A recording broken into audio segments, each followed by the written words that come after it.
आदाब दोस्तों, मैं मंजर अमन।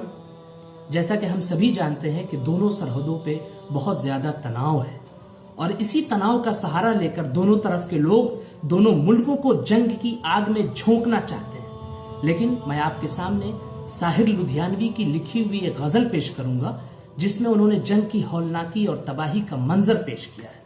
तो आइए शुरू करते हैं।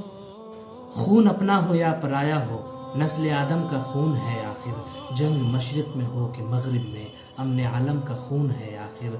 बम घरों पर गिरे, बम घरों पर गिरे या सरहद पर, रूह तामीर जख्म खाती है। खेत अपने जले के औरों के, जीस्त फाकों से तिल मिलाती है। टैंक आगे बढ़े के पीछे हटे, कोख धरती की बांझ होती है।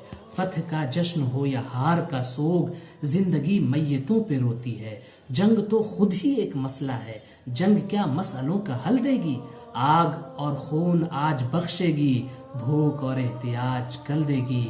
आपके और हम सभी के आंगन में शम्मा जलती रहे तो बेहतर है। इसलिए ऐ शरीफ इंसानों, जंग टलती रहे तो बेहतर है। बरतरी के सबूत की खातिर खून बहाना ही क्या जरूरी है। घर की तारीकियां मिटाने को घर जलाना ही क्या जरूरी है। जंग के और भी तो मैदान हैं, सिर्फ मैदान किश्त खून ही नहीं।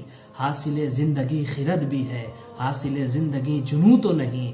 आओ इस तीरह बख्त दुनिया में फिक्र की रोशनी को आम करें। अमन को जिनसे तकवियत पहुंचे, ऐसी जंगों का एहतमाम करें। जंग वहशत से बर्बरियत से, अमन तहजीब व इर्तिका के लिए। जंग मर्ग आफरी सियासत से, अमन इंसान की बका के लिए। जंग अफलास और गुलामी से, अमन बेहतर निजाम की खातिर। जंग भटकी हुई क़ियादत से, अमन है बस अवाम की खातिर। जंग सरमाए के तसल्लुत से, अमन जमहूर की खुशी के लिए। जंग जंगों के फलसफे के खिलाफ, अमन पुरअमन जिंदगी के लिए। तो शुक्रिया दोस्तों, अगर ये वीडियो आपको पसंद आई है तो इसको लाइक करें, कमेंट करें और शेयर करना बिल्कुल ना भूलें। शुक्रिया।